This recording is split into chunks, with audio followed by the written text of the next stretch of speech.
Bonjour à toutes et à tous, on m'appelle Steven et il est temps de vous parler en mode full spoiler de cet épisode 6 et dernier épisode de Loki avant que la série revienne officiellement pour une saison 2. Ça y est, on avait de grosses rumeurs qui le disaient voilà depuis maintenant quelques mois, mais c'est vrai que maintenant, c'est officiel. J'ai pas envie de spoiler directement pour ceux qui n'ont toujours pas compris qu'en commençant cette vidéo, ils allaient être fortement spoilés de la saison 1 de Loki. On va revenir sur chacun des épisodes, évidemment sur cet épisode 6 qui était incroyable et je peux vous dire que j'ai jamais autant apprécié me tromper de ma vie. Je vous invite dans tous les cas à me donner votre avis en commentaire. Qu'est-ce que vous avez pensé de cet épisode en toute honnêteté? Est-ce que vous l'avez trouvé génial? Est-ce que vous avez été déçu? Parce que sur certains points honnêtement, on peut l'être, on va en parler. Et nous on se charge de spoiler l'épisode 6 de Loki, c'est parti.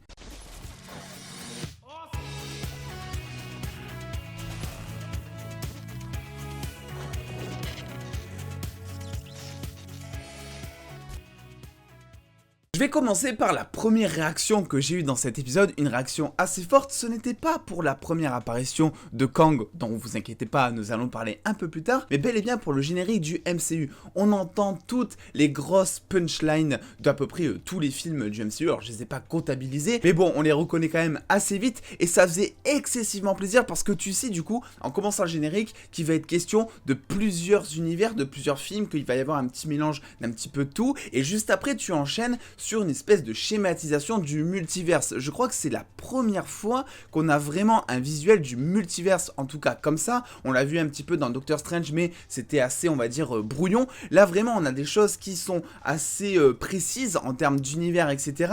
Et c'était tout simplement génial parce que tu sais qu'à ce moment-là, tu vas être sur un épisode de taré qui va parler vraiment du multiverse avec vraiment cette fois peu de pincettes, quoique encore, parce que au moment finalement où on rentre dans cette fameuse citadelle qui est, voilà, honnêtement magnifique, dans la continuité un petit peu de l'épisode 5 visuellement, on enchaîne donc les plans à la grue, avec des plans très larges, des plans d'ensemble, qui vraiment te donnent une impression de grandiose. Cette citadelle qui, quand même gouverne le temps, et tu rencontres quand même Kang le Conquérant, ou en tout cas on ne sait pas si c'est vraiment le vrai Kang que l'on connaît, bon, des comics, ou si c'est tout simplement un variant un peu plus gentil, puisque même lui le dit, il y a des Kang qui sont tout simplement beaucoup plus méchants que lui. D'ailleurs, il s'est jamais appelé Kang de lui-même, il s'est appelé le Conquérant, il s'est appelé plusieurs noms, plusieurs titres que plusieurs personnes lui ont donné au cours du temps. Donc potentiellement, ça veut pas forcément dire que c'est cette version-là que l'on va retrouver dans Ant-Man 3, d'autant plus que le personnage est tout simplement mort. C'est peut-être mon petit regret de cet épisode que le personnage soit mort, parce que du coup, j'ai trop peur qu'on ne retrouve pas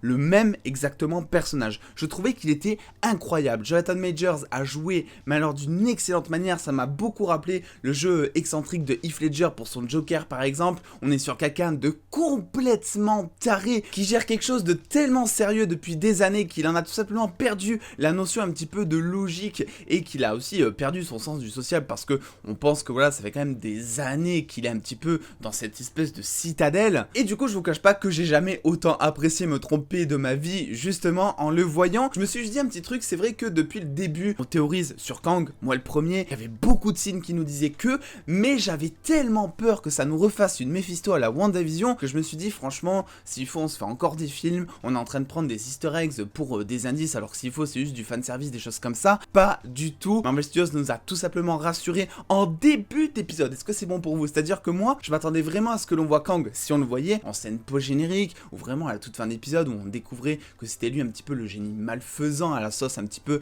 de Thanos dans les premiers films du MCU, et au final, on le voit apparaître tel dans un ascenseur, s'il vous plaît, en mangeant une pomme. Et là, tu sens dès les premières secondes que le personnage va être particulier. Et d'ailleurs, c'est une des choses que j'ai apprécié dans cet épisode, c'est que effectivement, le gros risque pour moi d'introduire Kang maintenant dans cet épisode était qu'il ne soit pas développé. C'est vrai que bon, introduire un nouveau personnage, un méchant d'autant plus important que lui, en plus, dans un seul épisode en fin d'une saison 1, c'était assez risqué parce que ça veut dire que t'as pas le temps ensuite de développer correctement son personnage et tu peux très vite fait te retrouver avec un personnage assez fade. Et pourtant, ils lui ont donné mais tellement de temps de parole. Je veux dire, les 3/4 de l'épisode sont centrés sur lui. Il a des dialogues qui sont insane. Il a un jeu qui est incroyable vraiment. Que ce soit au niveau de la direction de son personnage, il monte sur la table, il est totalement fou. Il joue de son corps, il joue de son énergie, il joue aussi de sa psychologie. Parce que Jonathan Majors, moi, je l'avais vu donc dans la série OCS. Je ne l'ai plus le nom d'un coup, j'ai perdu le nom. Et il avait un rôle qui était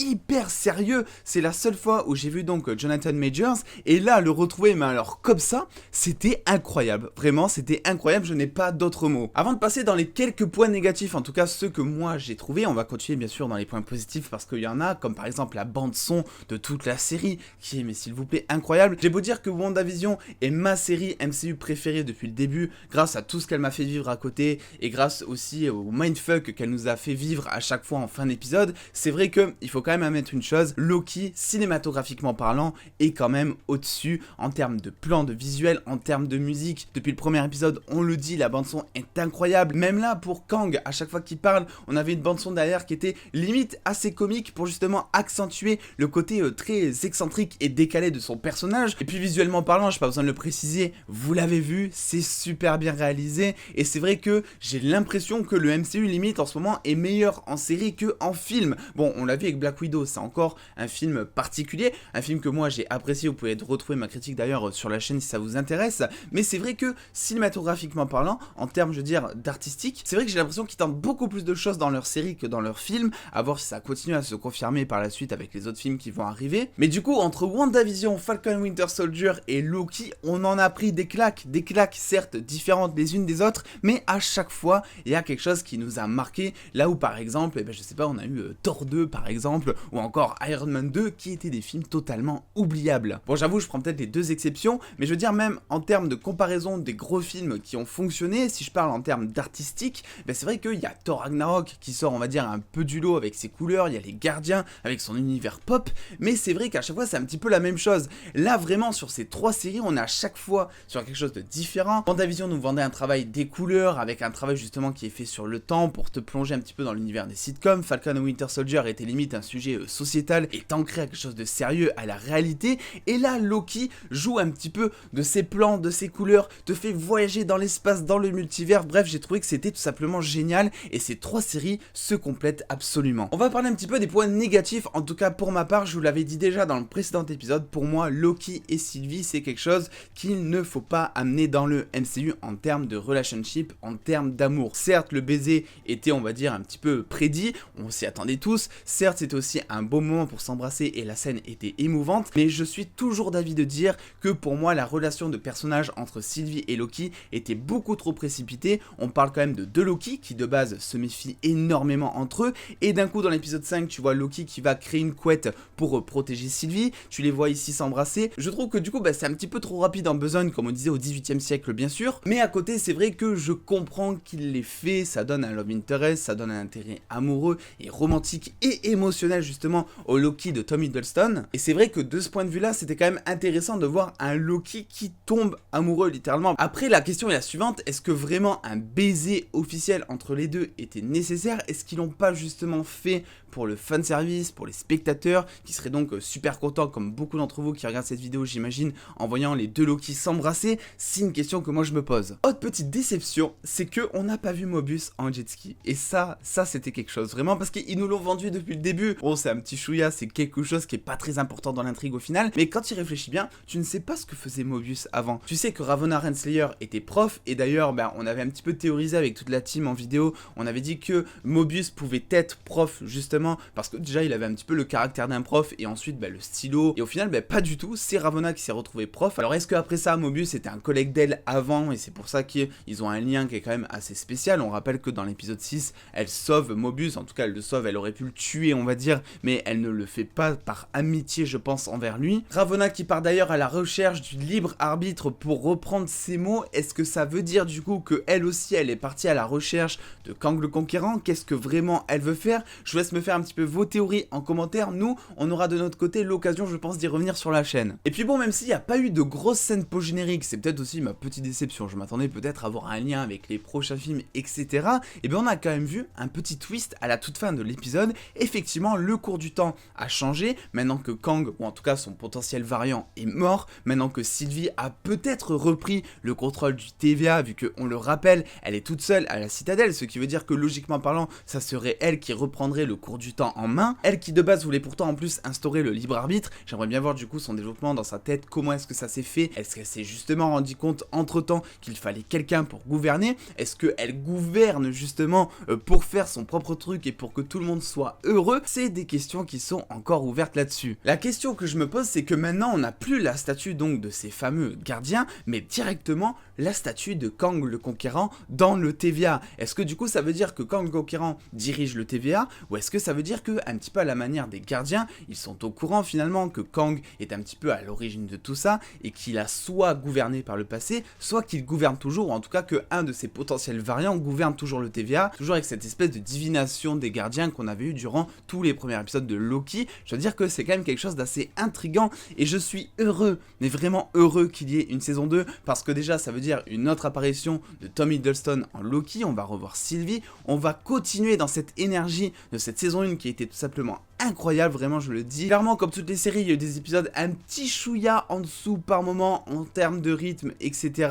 Mais qualitativement parlant, je veux dire, la série était là, elle est posée, et je pense que même ceux qui ne sont pas fans du MCU vont vraiment kiffer Loki. Cette série, c'était aussi l'occasion de voir un tout nouveau développement de personnage pour le personnage de Loki, celui de Tom Hiddleston. On le rappelle, Loki, c'est quand même un méchant de base, bien qu'on s'y attache et bien qu'on sente qu'il a quand même un cœur sous son artifice, on va dire, de méchant, je ne sais pas du tout si ça existe ce terme, mais c'est vrai que ça fait quand même énormément de bien de voir un Loki qui est beaucoup plus humanisé mine de rien, avec pas mal d'émotions, des craintes, des doutes. On le voit quasiment sans pouvoir pendant la moitié de la saison, donc mine de rien tout son côté dieu il est anéanti, et à côté pourtant ça t'enlève quand même le côté malicieux du personnage qui est le dieu de la malice. C'est peut-être le truc que je trouve regrettable, parce que c'est vrai qu'au final dans cette série Loki ils en ont fait un héros, il n'est plus du tout considéré comme le dieu de la malice, et moi je trouve ça dommage parce que même en faisant le bien, j'aurais aimé en tout cas voir un Loki plus malin, qui nous mindfuck un petit peu plus la tête, vu que le but du personnage c'est quand même de vendre des twists. On le rappelle dans Avengers,